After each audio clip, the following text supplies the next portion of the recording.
We all assume that what we think and then say is being heard as we meant it. But is it true? How often have you misunderstood what another has said to you? Or how often have you been confused when someone hasn't responded in the way that you thought that they were going to respond? We always think that we're very clear. I know that when I offer my first Tai Chi class to people, I say, please remember just 2 things from class today and let the rest go. They nod, and then they proceed to want to absorb every piece of information I'm going to say, and it overwhelms them. How is it that people hear what they want to hear, do what they want to do, regardless of the expertise or the support that others can provide? My guest today is Vera Thomas. Vera has her own podcast show where she explores effective communication and supporting for others and highlighting that through the guests that she's able to bring on. Vera has another incredible skill. I shouldn't say just one skill. It's more than that. She's trained in mediation and leadership, and she excels at supporting parents and children as they navigate school, learning, and of course, parenting. Vera is a life coach, international speaker, a trainer, a mediator, a poet. I love that list. 22 times best-selling author. That's amazing. Producer of a 2-time weekly podcast radio show, The Vera Thomas Show. Her career spans over 40 years, working with individuals, companies, nonprofit organizations, schools, and churches, engaging youth and adults. Vera is available for companies who want to transform their teams or families who want to transform their lives. So get ready to learn more about this powerhouse guest and the gifts she has in supporting others. You're listening to Be Well with Michelle Greenwell. This podcast is supported by Dance Debut Inc. and the Cape Breton Tea Company. Please welcome Vera Thomas. Hello. I'm so excited to be here with you. Oh, it's lovely to be able to catch up again. I enjoyed being on your podcast, and I'm excited now to shine the light on you. And yes, there's the podcast, but I'm really excited to shine the light on the skills that you have and what you do offer for others in your work. Well, thank you. So to start off, let's get the affirmation going today. So for those people who might be listening for the first time, I always pull a card from my affirmations for the body and biofield deck. And this is to get us started in a goal. And you may have a goal for why you're listening today, but we want to shed a light on helping you to be in balance and flow by the end of this podcast. So we're raising the energy and vitality of what's going on for you. So I'm holding up, for those on the podcast, I'm going to hold up the front cover of the card deck. So it's a black card, but it has a ribbon of color in the center, which represents mother and child. And I think this is always so important to the conversations that we're having, because it's about how we nurture ourselves. How do we be the parent? How do we be the child? And then how do we play and get ourselves moving forward? So the card I pulled today, here's the artwork for it. So this is very specific in this artwork. Those listening, it looks like ribbons of color, and it's like white or yellow light coming through brown hues with a tiny little bit of purple on the one side.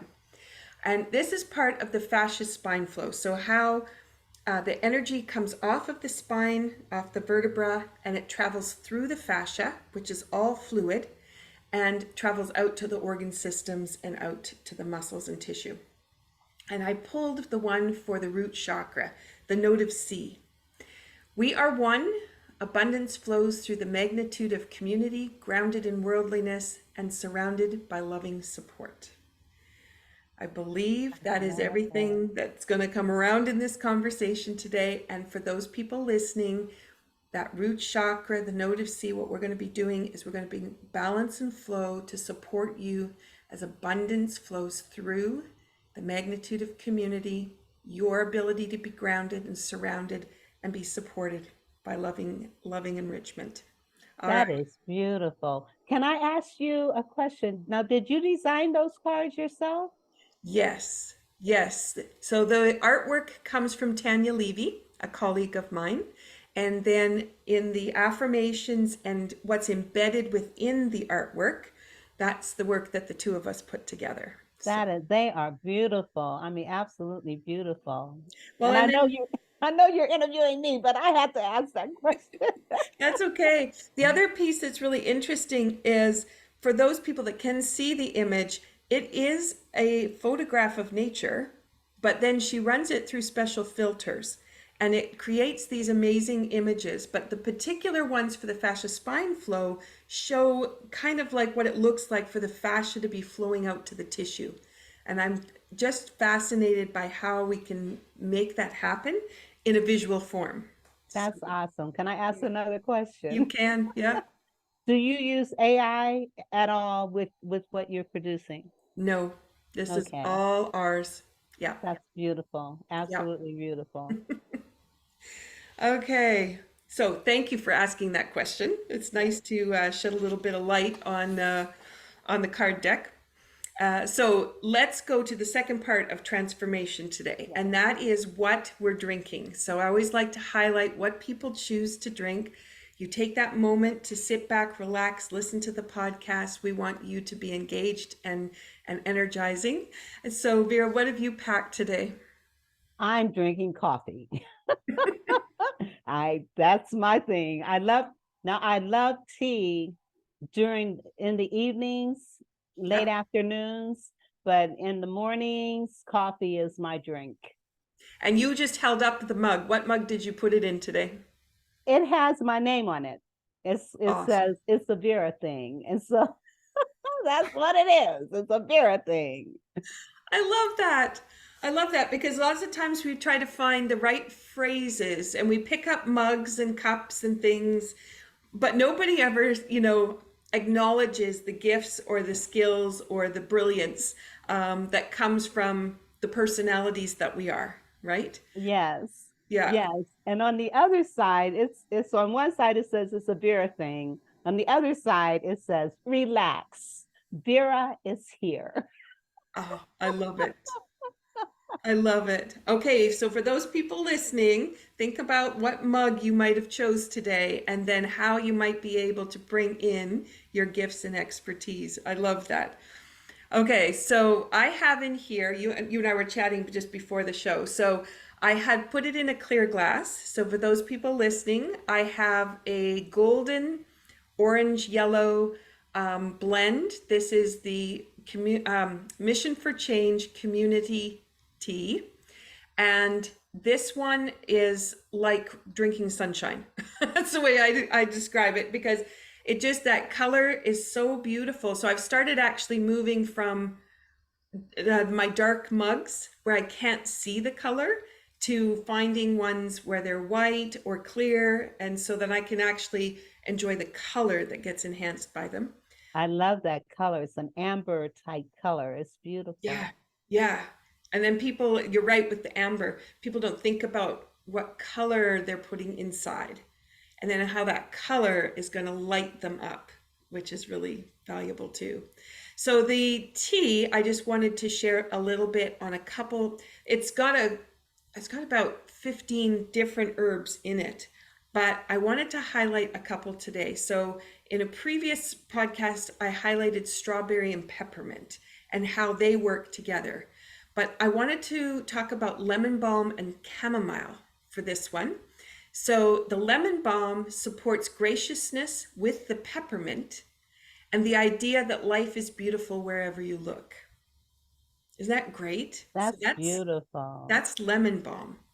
And then we combine it with chamomile, which supports releasing fear and helping others in need.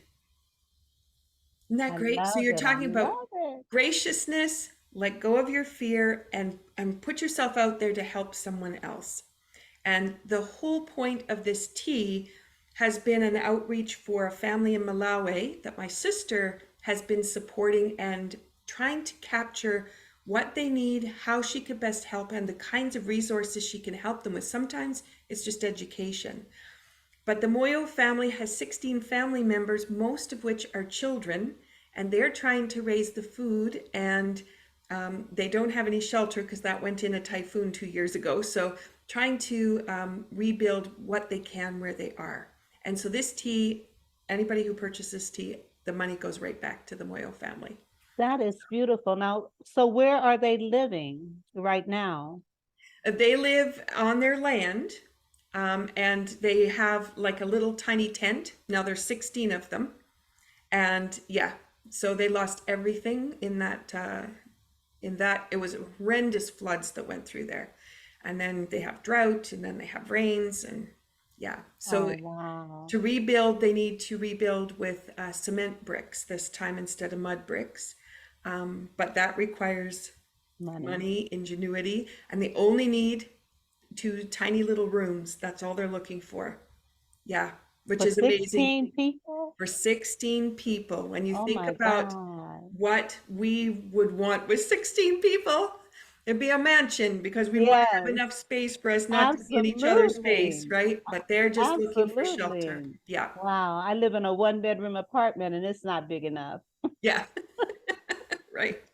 Wow. Oh, so for more people, for people listening who want to know more about the Moyo family, we always dedicate the last podcast episode of the month to that family, so you can easily pick it up, and that's called Compassionate Living. So, Vera, thank you for joining me on this podcast, and we're going to get to you next. So, Well, thank cheers. you. Thank you. Cheers.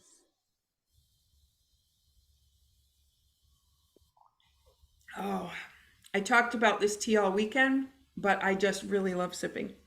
I Okay. can't wait to taste it. I mean, with the ingredients that you mentioned, the chamomile, the peppermint, I mean, just that combination. And you said there are 16 how many ingredients? Yeah, yeah.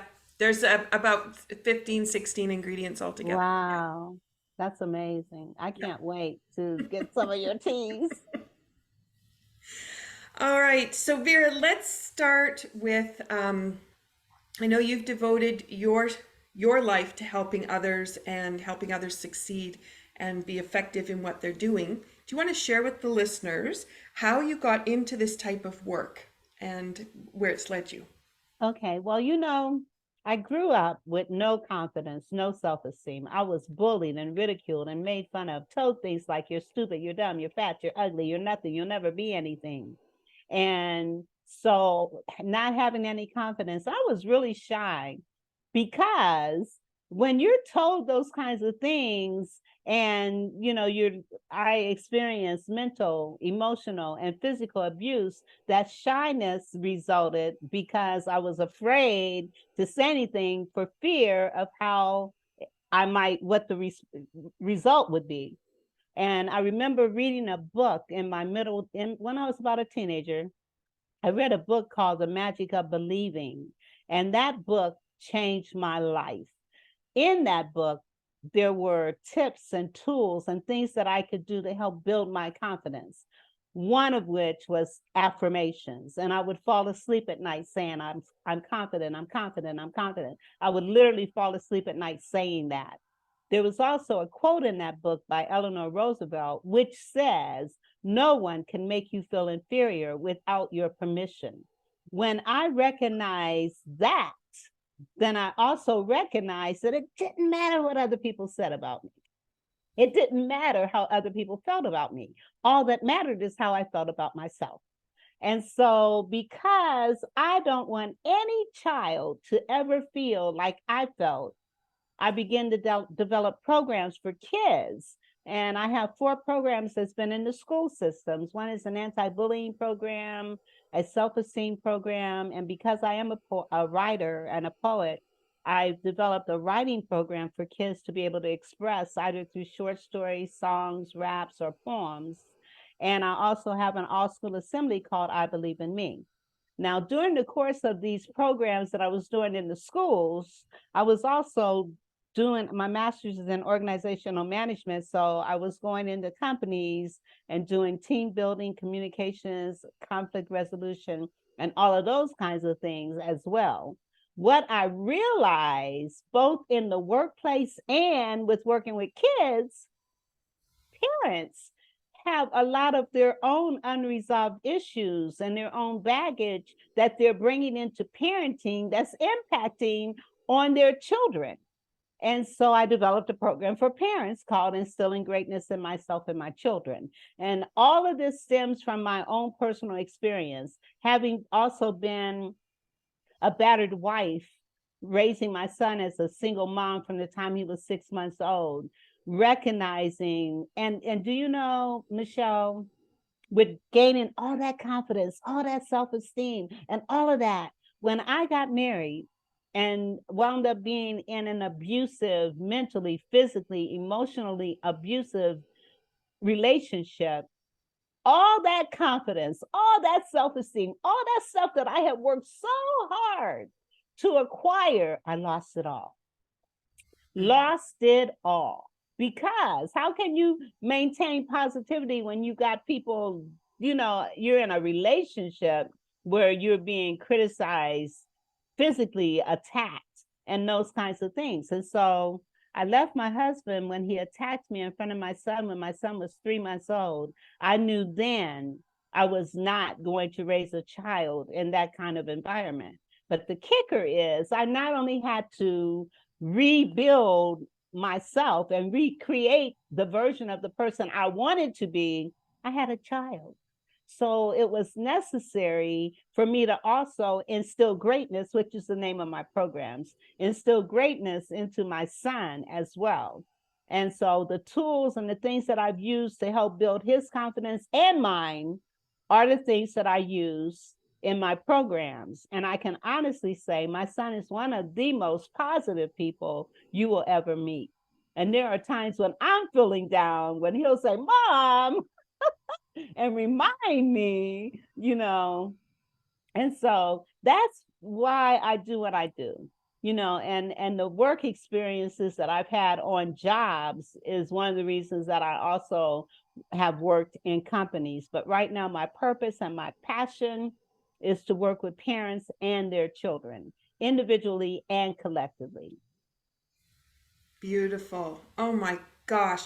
And isn't it something that no matter how much work you might have done on yourself, and actually just to think how incredible that is that you even knew to do that, because a lot of kids just carry on with lack of confidence and fear and whatever, but that you actually engaged in an activity that was trying to build you up. And still, because for those people, that go, oh, but life just keeps hitting me and it keeps hitting me again. But you go, yeah, even when you did all that work, still sometimes we make those decisions that, I Yes, guess, give us the lessons we need to learn from, I guess, yes, painful as they are. but yes. but but then too, what that provided you with, such a different realization of how valuable those skills are. Yes. And the other thing that it taught me that even though, it's life is a journey. And even though I built up my confidence and self-esteem, life happened that caused me to lose it again. But I also realized, well, if I could acquire it once, then I can acquire it again. And so no matter what we go through, and I am also convinced that we go through stuff, I could not do what I do if I had not gone through the things that I've gone through. And also remember, because of that lack of confidence and self-esteem, I used to cry out and pray. It's like, what is my purpose? Why was I born? Because of all the negativity that I was experiencing. And it's like, why am I here? And so now, as life has gone on, I recognize I'm here for a purpose. I have a purpose. My purpose is to uplift, encourage, motivate, inspire, and encourage and educate other people. I could not do those things if I had not gone through the things that I've gone through.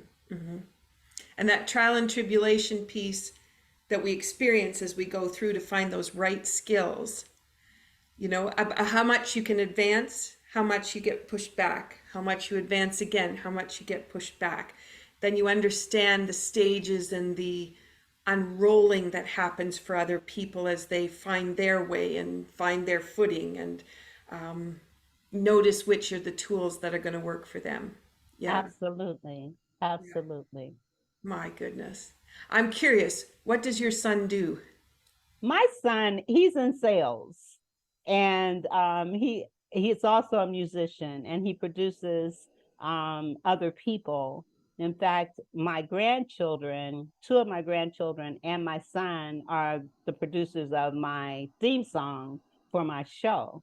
My grandchildren are actually singing it. So he's into music. He's been into music. And it's interesting because when I was pregnant with him, I would play Baroque and classical music on my stomach, Yep.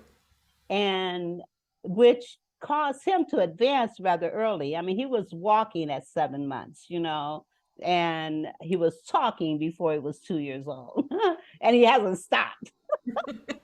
Sales, he's into sales. He's very gregarious. In sales positions that he's had, he's always been at the top in their department, and so he loves it, and that's what he does. And then the music thing is just innately a part of him. His dad was also a musician, and so that's just something that's innately in him. Mm-hmm. Mm-hmm. Oh, that's beautiful. Yeah, I was curious when you're focused on how to build up those skills, what that meant for your son. So, as parents are listening to this conversation, or people who maybe are in a work environment where they have a lot of employees that they oversee or they're supporting in their education and training, to realize the skills that we're working on and how we transfer them over to other people and empower them by taking power ourselves, how we can empower others. Yeah. Absolutely. And the other thing where parents are concerned, be aware, be very cognizant of the talents and the gifts that your children are displaying at an early age. Oftentimes, those very things are the things that will be their lifelong goals, careers, passions. My son, when he was 4 years old, he wanted drums. I got him drums, and then he wanted a keyboard. I'm so glad he wanted a keyboard.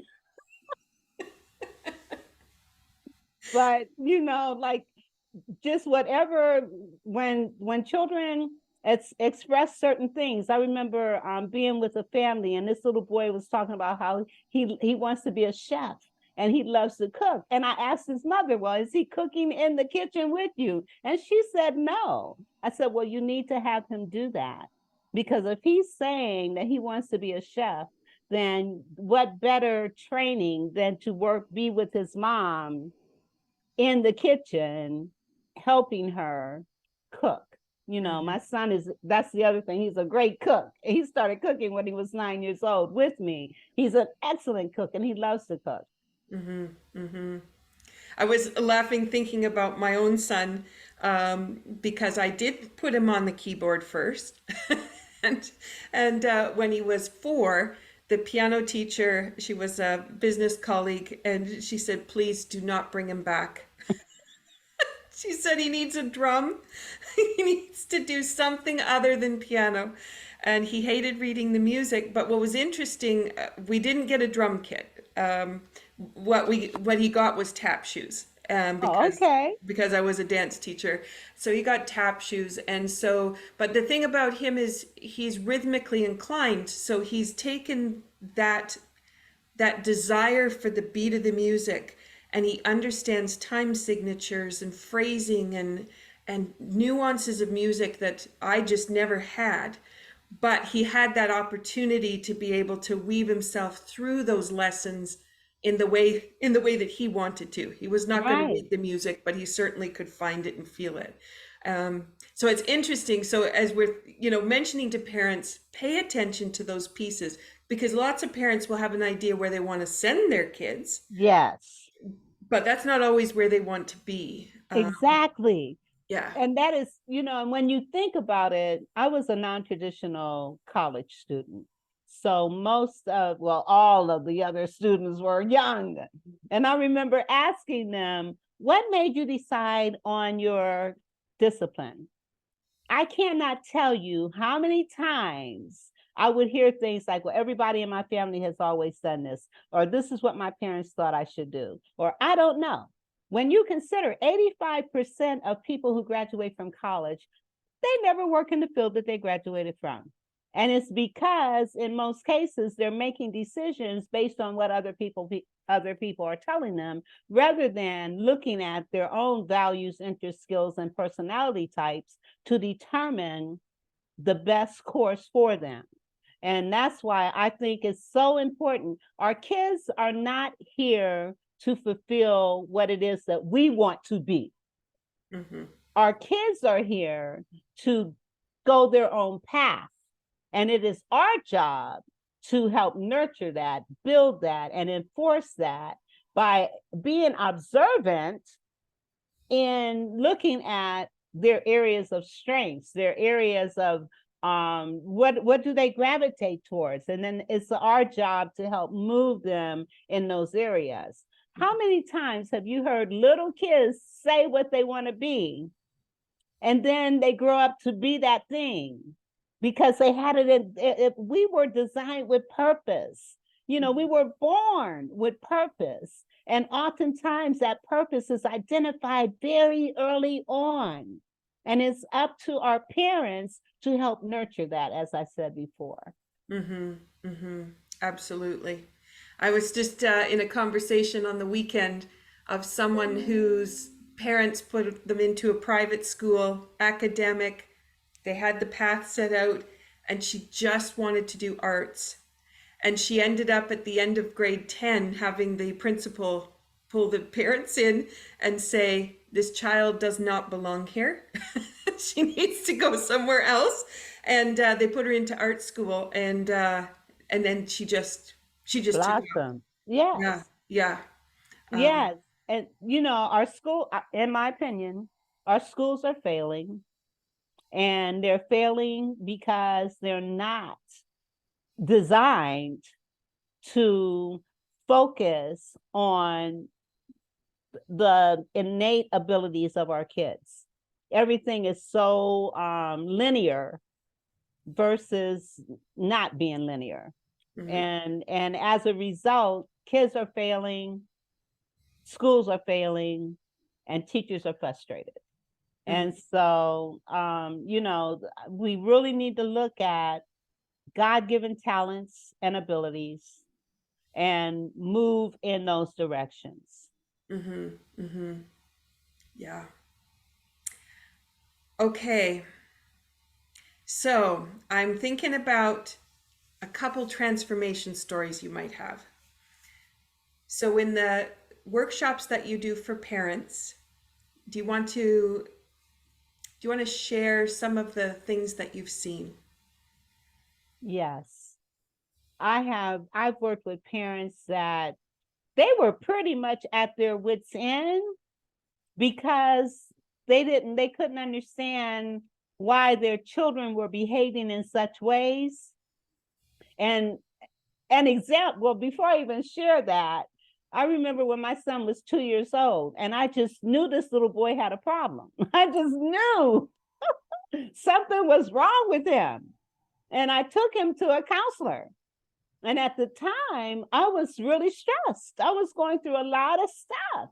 And so the counselor looked at me and she says, "Tell me, what's going on with you? Tell me more about what's going on with you." And I just went, "Oh, this, that, and all the other." And then she said, "It's not your son, it's you." He's just picking up on all the stress that you are feeling. And that is why his behavior is as it is. Oftentimes, parents are going through so much stuff themselves, and then they wonder why their children are behaving the way that they are. So, transformation for me is when a parent can look at themselves and look at those misconceived behaviors that they are imposing on themselves and their children and the impact that it's having, and to let's change that. You know, but awareness precedes change. It is not my job to point fingers and say, you this, you that. My job is to help them assess for themselves what needs to be changed. And Mm-hmm. so when I'm able to give them the tools to help them identify those areas that could be improved. And then they see that as a result of that improvement, their children are improved as well. And so, I mean, that's just so rewarding for me to be able to see that kind of transformation, and then to see transformation in children. I remember being in one of my trainings where there was a 3-pronged training. The first session was with all 3rd graders, all 4th graders, and all 5th graders during the course of the school day. The second session, fathers came to the school and did a special project with each of their children. The third session, mothers came to the school and did a session with the kids. During the course of the time when mothers were there working with the children, there was a little boy. His mother was not in his life. His father was incarcerated, and his brother was his guardian. And while working with them, under his breath, he said, "I can't stand to look at myself in the mirror." I said, "What did you say?" He said, louder, "I can't stand to look at myself in the mirror." That broke my heart. And the way these mothers embraced him and showed him so much love and encouraged him and told him what a handsome young boy. This was a 10-year-old. And then the beautiful thing was how his classmates rallied around him to show him so much love. That was a tearjerker for me. I mean, first of all, to hear a child say that they can't stand and look at themselves in the mirror, that's why I do the work I do, because I don't want children to feel that way, and it had to have come from people telling him that he's ugly or the kinds of things that I heard as a child. Mm-hmm.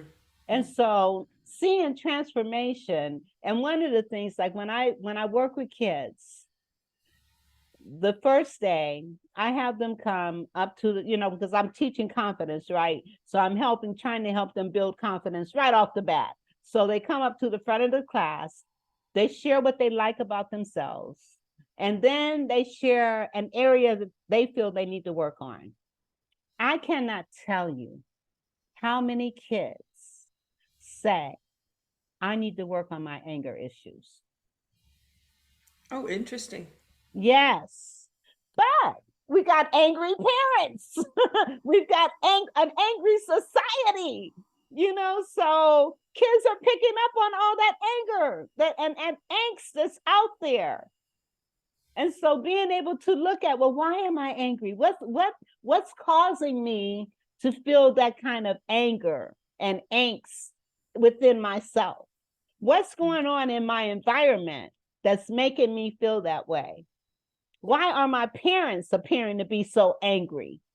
And so these are issues that need to be addressed. And those are things that I try to help parents identify the causes for their behaviors, their emotions. And in most cases, parents have what the negativity that they have, and not there are some excellent parents out there. I'm not saying that every parent out here is a bad parent. I'm not even saying that parents are bad.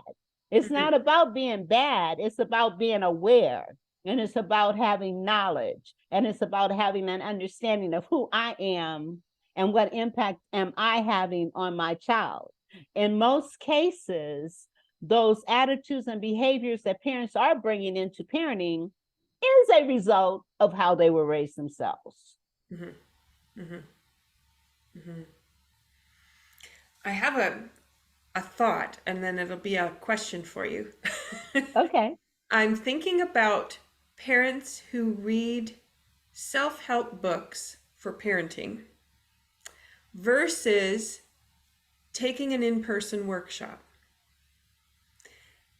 Do you want to talk a little bit about what is the difference between reading about it and participating? I think it's important to do, well, having written, being a part of 3 parenting books, Mm-hmm. I want to encourage people to read the books. Yeah. But also, not only reading books, but engaging and being involved in parenting workshops and training programs and being around other parents and recognizing I'm not alone. It's not, people are frustrated and going through a lot of things. And when we recognize you're not alone, you're not by yourself. And so that having that camaraderie with other parents, I think is very, very important. So I am a proponent of reading the books, but also engaging with other parents and understanding, one, I'm not alone. Two, children are not bad, and when we hear, I can't stand to hear a parent say, he's so bad. I remember being in a store one day and I saw the cutest little girl. And I said to the mother, she is so cute. The first thing that came out of the mother's mouth was, yeah, but she's so bad. Yeah. We get what we say. What we say is what we get. And if we keep telling children you're bad, you're stupid, you're dumb, kids are going to believe that and they're going to act on that. That's why words matter. Words matter. What we say is so important. Mm-hmm. And I'm thinking about the little boy and what he said about the mirror. And I'm thinking about you can read about ways to engage things, change things, and you can try them. But to get to the roots of the problem or the root of the thought processes, you don't actually know what that's going to be. And we all don't know our greatest cloak, right? what we hide from everyone else, very often we don't know what that is. And Yeah. other people sometimes recognize it and try to support us in helping us to see. But it isn't until you have this chance to sit in a place that's safe and allows you to be vulnerable that the true pieces can come forward. Absolutely. And that little boy could have been in a zillion workshops, but it was there that he was able to identify Yes. something about that mirror, something about looking at himself to be able to say that and then get that help and affirmation that he needed. Yes. And by the end of that session, he was beaming. Wow. He was beaming. You could see the transformation in his face because of the affirmations that he got from the parents and the other kids. Mm-hmm. Mm-hmm. That's important. Yeah. And I'm thinking about even in the classes and the sessions that I do, that's what you're looking for. And you're looking for that spark and you're looking for that lift. And the same at the end of the podcast, I set it up so that people are balanced and in flow. And I'm hoping that when they turn the podcast off, that they're completely engaged and going, yeah, I'm ready to dive into whatever it is I want to do next. Yes. And that it's that piece. And I think Yes. sometimes if we try to academically by reading the book, in our heads we go, I get it, but we don't always really get it. We have some more knowledge about it. And I'm not trying to push the books out of the way. I just know that some people will try to stay within the books Right. because they just don't want to dive into the next part, which is to engage with other people, find Yes. a sense of community. And like you said, find out you're not the only one. Yes. Yeah. And one of the other things that's so important, there's an exercise called Johari's window. And in one of the windows, that's the window where I know about me and you know about me. Then there's that window where I know about me, but you don't know about me. And then there's that window where you know about me that I don't know about me. And then there's that window of potential. Oftentimes, and one of the things that I often say, if you hear the same thing about yourself over and over and over again from different sources, we need to look at that. And I remember, and again, awareness precedes change. I remember after I left my ex-husband, needless to say, I was bitter. Mm-hmm. And I remember a friend of mine coming to my house one day. And when she walked in the door, I was having my pity party, sitting on my pity pot and just going off, blaming everything on everybody and saying, if it wasn't for this, if it wasn't for that, if it wasn't for him, my life wouldn't be this way. And she looked at me and she said, no, Vera, if it wasn't for you and the choices that you've made, your life wouldn't be this way. Needless to say, I went into, now the blame game is one of those misconceived behaviors. And so I went into from the blame game to being defensive, which is another one of those misconceived behaviors. And I got very kind of upset. How dare you tell me that my issues and my problems are because of me? How dare you tell me that? Well, awareness precedes change.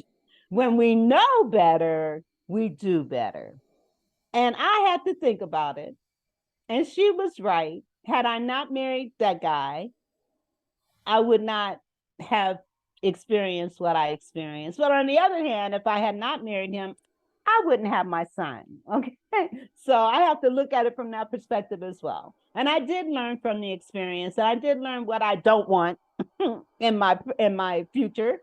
But if I had not learned to accept responsibility for my actions and my behaviors, how was I going to teach my son to do the same?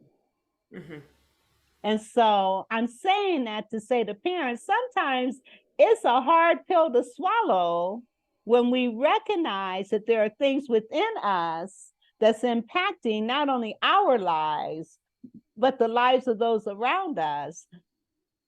It's a hard pill to swallow. And the only way that we're going to get to that is by being open and receptive, to be involved and engaged with others, and also to not be afraid to ask people, what are your perceptions of me? And we can take things with a grain of salt, but I think it's important to kind of get a feel for, how do other people see you? How do other people see me? And how they see me, is that how I see me? And how they see me, is that good or bad, right or wrong? Do I accept or reject? And I have the right to do that. But if it's something that's been told to me over and over and over again, then I may need to pay attention to that and look at, how can I become the best version of myself? Unfortunately, we don't tend to want to look at things like that. Mm-hmm. Mm-hmm. And in fact, too, we choose the people around us who are going to agree with us, rather than the friends who will actually stand up and say, you are wrong, or you need to do a reality check. Or I love you because of all these reasons, but this part of you is not right, good. Right. And let me say, it's not so much what we say, but how we say it. And one of the things that can just really cause a person to shut down is if we in fact say, you're wrong. We don't really want to necessarily say you're wrong. We might want to say something like, well, what made you decide to do this way? Or have you considered this? I remember I was at one of my friends, and I had spent over 2 weeks with her on a Christmas holiday. And she was not well. But then mindset has a lot to do with health as well. And for Christmas, I bought her all this word art, positive words to put all over her house. And she sat in a recliner, and one of the things that I put right in front of that recliner was about being positive, you know?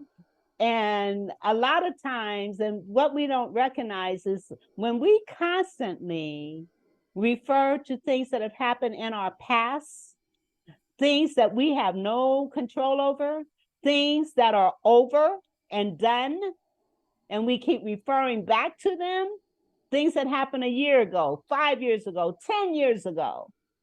That's not healthy. We need to look forward. We can't change what's happened in the past. And I'm convinced that if God or the universe intended for us to look back, we would have been created with eyes in the back of our heads. We were not. We were created with eyes in front so that we could look forward and not look back. She had a tendency to constantly refer to things that had happened 5, 10 years ago that were negative things that happened in her life. And I remember I got so frustrated one day because I was trying so hard to help her see that there was a different way, a better way. And I got to the point where, now let me say this, I'm 70 in November. I know, I don't look it. I know, I'm just shaking my head. Thank you, Lord. Okay, and I'm not on any medications. Okay, none. And I thank God for that. And I think that's one of the reasons I don't look old.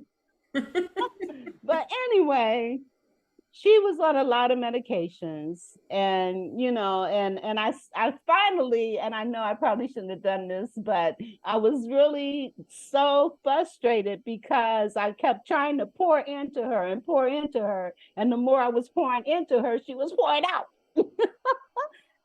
negatively.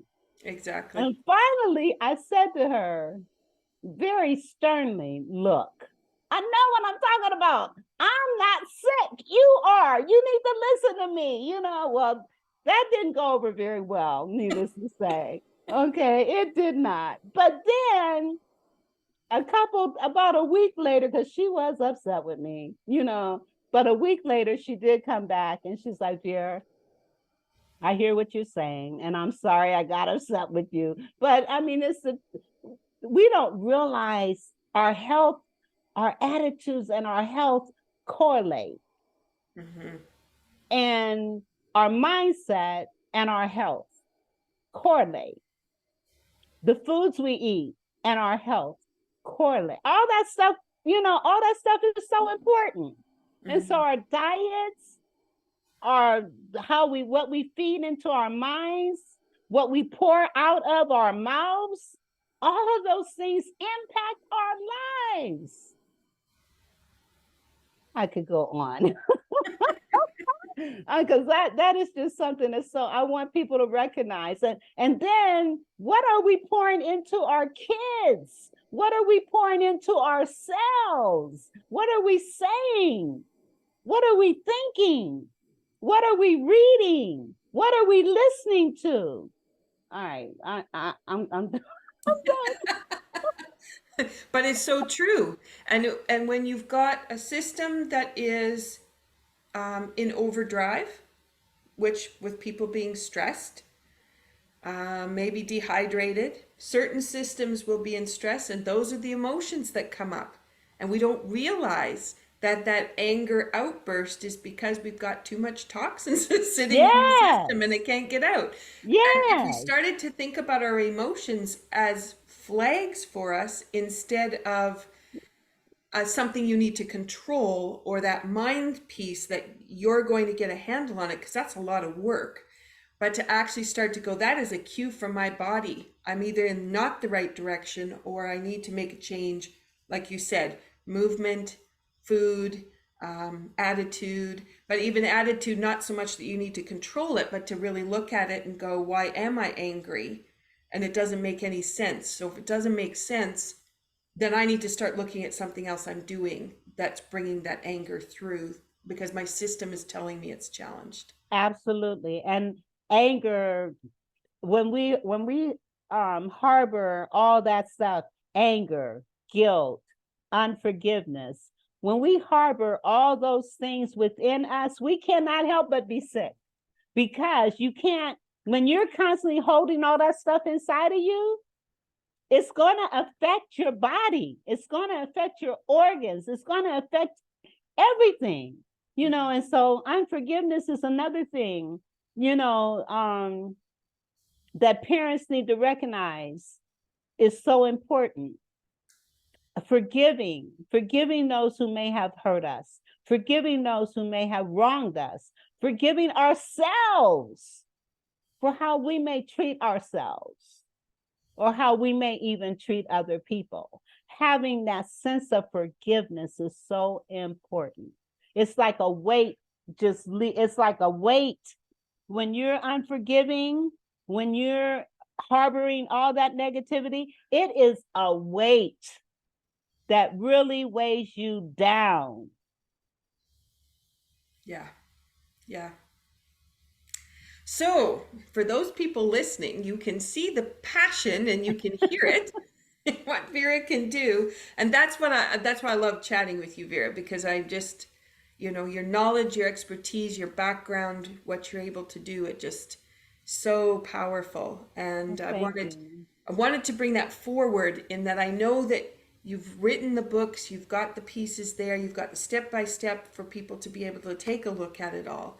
But then to really, for parents and for people to just really think about, are they engaging every day in their activities the way they really want to? And if they aren't, we are by role model.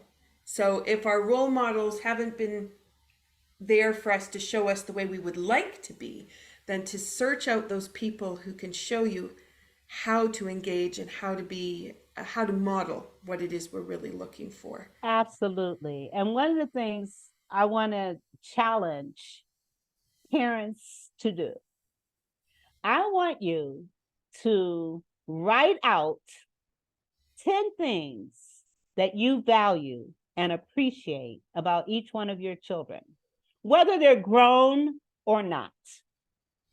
And then I want you to ask them to do the same for you.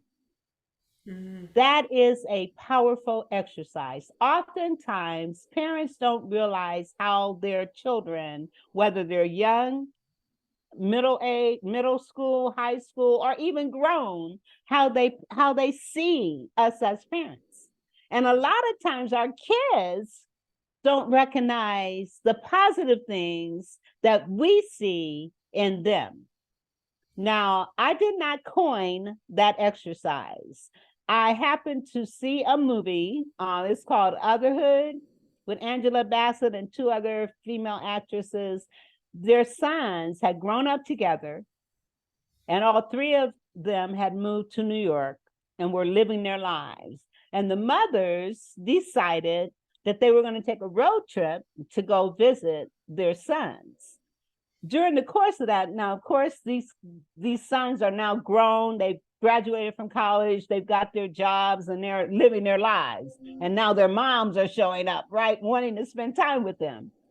And Angela said to her son, I bet there's not 10 things you can tell me that you appreciate about me.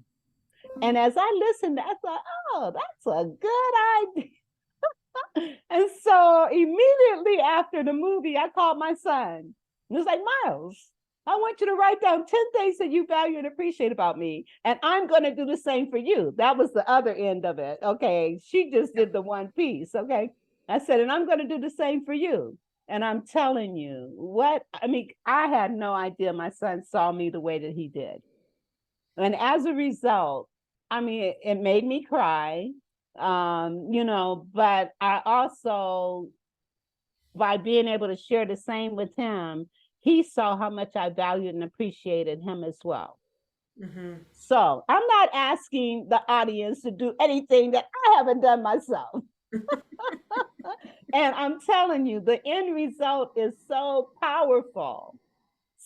And just think, if you're doing it with your kids that are elementary on up, and you're telling them, because so many times we're constantly trying to guide our kids and direct them and telling them what to do and all that kind of stuff. let's talk about the positive things that we're seeing in each other. I'm telling you, it is so powerful, so powerful. So I challenge this audience to do that right after you hear this podcast. And it Write would down, be awesome if they wanted to share yes, some of their realizations in the yes, comments where they can leave comments because I think then for anybody who's following up afterwards, then to see because some people will go, I'll do it. I'll get around to it. I might get to it. And then they right, don't. But right. but then to see what some of the people who really did go ahead and do it, what did they discover? How It's did a they enrich their lives? Yeah. it's amazing. It is an amazing activity. And let me repeat it one more time. You're going to write down 10 things that you value and appreciate about each one of your children, whether they're grown or not. And you're going to ask them to do the same for you. You're going to come together and share these things with each other. And if it's a family unit where you've got, sit at the dinner table and share this stuff with each other. And if you have more than one sibling in the house, have them do it for each other and show appreciation. Do it, make it a circular thing, a circular thing, Yeah. so that everybody's doing it for everybody. I'm telling you, it is amazing. So I was thinking about, as we come to the close of the podcast, and I would be asking you what movement-based activity would you recommend to get people going to finish the podcast and to bring balance and flow to everything they've learned and brought into themselves today. But I think you've given them the action item. Yes. And what I'm going to suggest here, because I'm just going to kind of capsulate this together in the same piece, and then I still have a couple of questions for you. But I'm going to invite people to think about moving. So how they're going to move. So you've put down your list. You've thought about the items that are important, but then how are you going to move through that? So as you were thinking about your answers, there's going to be some places where it's going to be kind of sticky because you'll come up with things that might not be so kind or nice or what you remember, but then thinking about how you can get past that. So then thinking about how you kind of get stuck in movement that way. And what can move you forward out of that is to put a really good piece of music on that inspires you. And maybe it's something that inspires you with your children or whomever it is that you're going to do this exercise. And then just dance to it and see what comes to mind. So I'll wrap that into that little capsule, which we'd normally put right at the end, but I'm going to put it right where it is at the moment. Can And you imagine? Can you imagine? And first of all, let me also say, whatever the 10 things, they have to be positive, yeah, nothing negative. It's got to be positive. But can you imagine after everybody does that, then they get up and start dancing? yeah, That yeah. would be amazing. Into my head jumps, you make me feel like dancing. Yes, yes, yes, yes. Oh my God, I love it. Yeah, yeah. Okay, so let's not quite finish the podcast because I wanted to ask you a couple more things. I wanted to ask you a little bit about the podcast that you created, and you have a central focus for it. Do you want to talk about how you set the podcast up for yourself? My show is designed to uplift, encourage, motivate, educate, and inspire. So, guests that come on my show do that. And when you came on my show, you were such a wealth of information. You educated, but you also uplifted and you encouraged and you inspired. And those are the kinds of guests that I look for. And so you were an ideal guest for me. And Thank you, Vera. we even had some little dance movements going on, and it was great. It Fun. was great. And so I've had my show for 3 years now. And that's the intent, to uplift, encourage, motivate, inspire, and educate. And so My show is not relegated to any particular group or target. It's just anyone that wants to be any of those things, then they need to tune into my show. We talk about everything. I have authors, entrepreneurs, community people, we've even dealt with politics. So it runs the gamut. Perfect. That's great. And so it's the Vera Thomas Show. Yes, and you can find it on almost all podcast platforms. It's also on YouTube, Facebook, and LinkedIn live on those platforms. Right. Every Tuesday and Thursdays, my show is at 7 o'clock Eastern Standard Time. It's an hour long. There's some other things. By the time this airs, I probably will also have an actual television show. Ah, Yes, so I'm excited. Okay, awesome. That's great. And is it under the same title? it will be under the same title. Okay, so people will know what they're looking for. Yes. Perfect. That's great. Wow. Okay, from there, I thought I would check in for what's on the horizon for you in 2024. It's the year of the green dragon, Okay. and that is abundance, luck, transformation. So I wondered, what have you got? Well, obviously, you have a TV show on the way, so Yeah. there's one piece, but anything else that you're working on? My dream and desire is to travel all over the world, speaking and training and doing workshops for parents and their kids. Awesome. That's what I want to see happening in 2024. So, your listening audience, if you want a speaker, contact me. If you want someone to come in and do a workshop for your parents and your children, because I do a combination where I have the parents and the kids together and then separate them out, contact me. If you're a church and you want me to come and do anything in your church, contact me. That's what I want for me in 2024. Beautiful. Beautiful. Getting out there and really making a difference. I love it. Yes, yes. I want to help. I want to transform lives. So, do you want to share with them how they can find you? Some of your contact links? Well, you know what? If you go to BIT, B as in boy, I as in intelligent, T as in Tom, .ly/ Vera Thomas, you'll be able to get all my links, social media, YouTube, and there's a couple of gifts. One of the gifts is a poem called Children Are People Too. Can I end with that poem? Absolutely. That would be beautiful. Okay. And then there's also an ebook of prayers, scriptures, and affirmations to help heal the body, the mind, and the soul. All Wow. right. So children are people too. Show them the good inside of you.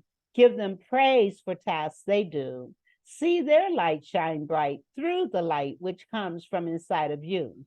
Children need all we desire so much: the love, the hug, the kiss, the tender touch. The attitudes we express to them are the messages they learn to send.